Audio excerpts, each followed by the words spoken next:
Bismillahirrahmanirrahim. Assalamualaikum warahmatullahi wabarakatuh. Alhamdulillahillazi an'amana bi ni'matil imani wal islam wa akramul muttaqina bi jannatin wa hurin in. Wassalatu wassalamu ala nabiyyina Muhammad wa ala alihi wa ashabihi wa man tabi'ahum bi ihsanin ila yaumil qiyamah. Amma ba'. Pertama-tama dan yang paling utama, marilah kita mempanjatkan puja dan puji syukur kepada Allah atas berbagai macam nikmat yang telah diberikan kepada kita, baik nikmat kesehatan, kesempatan, dan tak kalah penting nikmat iman dan Islam.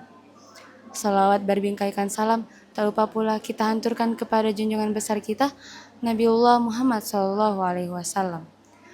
Nabi yang telah mengeluarkan kita dari zaman kegelapan menuju zaman yang terang benderang seperti saat ini. Hadirin wal hadirat, rahimani rahimakumullah.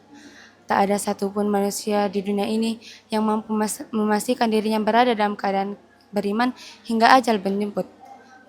Nabiullah Muhammad SAW sendiri yang pernah mengatakan bahwasanya iman akan senantiasa pasang dan surut.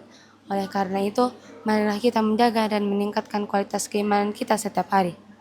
Mengenai pentingnya perkara keimanan ini, izinkan saya menyampaikan sebuah kultum yang berjudul Pentingnya Menjaga Keimanan. Hadirin yang berbahagia, faktor lingkungan menjadi salah satu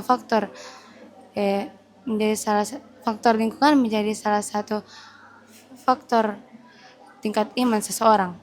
Menjaga keimanan akan terasa sulit ketika kita berada dalam lingkungan yang penuh dengan hama kemaksiatan, kering dan tandus dari amal kebaikan, serta kosong dari nutrisi iman. Allah Subhanahu wa Ta'ala berfirman, wala yakunu kallazina utul kitaba min qablu fatala alaihimul amadu faqasat qulubuhum wa katsirum minhum fasikun. Yang artinya, dan janganlah kamu seperti mereka yang sebelumnya telah diturunkan Alkitab kepadanya, kemudian hati mereka menjadi keras dan berlalulah masa yang panjang di antara mereka, lalu hati mereka menjadi keras dan sesungguhnya di antara mereka adalah orang-orang yang fasik. Quran Surah Al-Hadid ayat 16. Syekh Muhammad bin Salih Al-Munajjid menafsirkan ayat ini menunjukkan keadaan seseorang yang jauh dari suasana iman dalam jangka waktu yang sangat lama menjadikan hatinya keras. Salah satu kebiasaan para ulama pada zaman dahulu ialah saling mengingatkan dalam kebaikan. Mereka saling mengajak untuk menghadiri majelis ilmu, majelis yang di dalamnya terdapat peringatan sebagai seorang hamba tentang adanya hari pembalasan dan tentang nasihat-nasihat yang dapat meningkatkan kualitas keimanan. Hadirin wal hadirat rahimani rahimakumullah. Pada suatu ketika ada seorang sahabat yang mengeluhkan tentang keimanannya yang seakan menurun drastis ketika jauh dari Rasulullah. Ia mengeluhkan masalahnya dan mendatangi Rasulullah. Rasulullah bersabda yang artinya, demi zat yang jiwaku berada di tangannya, seandainya kalian selalu berada ketika sebagaimana di sisiku dan terus-menerus sibuk dengan berzikir, niscaya malaikat akan menyalami kalian di atas pemberian kalian dan di jalan-jalan kalian. Tetapi, wahai Hanzallah, sesaat demi sesaat. Hadis riwayat Muslim. Hadirin wal hadirat rahimani rahimakumullah. Ada beberapa kiat agar keimanan kita dapat terus terjaga. Ini diambil dari kalangan Syekh Al-Munajjid yang dalam bukunya dalam sebuah karangan yang berjudul Wasa'iyut Sabah ala Dinillah. Di antaranya sebagai berikut. Yang pertama, komitmen terhadap syariat Allah. Komitmen terhadap syariat Allah akan menjadikan keimanan kita semakin tangguh. Mustahil bagi seseorang yang malas mengerjakan amal kebaikan memiliki iman yang tangguh.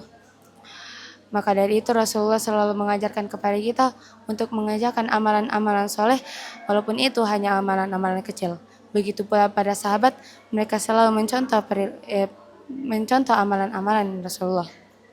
Yang kedua, akrab dengan Al-Quran. Al-Quran adalah tali penghubung yang kuat antara seorang hamba dengan Allah. Ada beberapa faktor mengapa Al-Quran menjadi media untuk menjaga keimanan seseorang. Yang pertama, Al-Quran menanamkan benih-benih keimanan di dalam hati seseorang. sehingga hubungan seorang hamba dengan Allah menjadi semakin dekat. Yang kedua, Al-Quran berisi ajaran dan nilai-nilai yang terjamin kebenarannya hingga hari kiamat kelak. Yang ketiga, Al-Quran tidaklah diturunkan ayat suci Al-Quran kecuali untuk penentram hati, penyejuk jiwa, dan benteng dari berbagai hempasan fitnah. Dan yang ketiga, berdoa agar hati kita selalu terjaga dalam keimanan. Nabiullah Muhammad SAW mengajarkan doa sebagai berikut. Ya muqallibal qulub, tsabbit qalbi ala dinik, yang artinya, wahai yang membolak-balikan hati, teguhkanlah hatiku pada agamamu. Hadis riwayat Tirmizi. Mungkin hanya ini yang dapat saya sampaikan, kurang dan lebihnya mohon dimaafkan. Nun wal qalami wa ma yasturun, fastabiqul khairat. Assalamualaikum warahmatullahi wabarakatuh.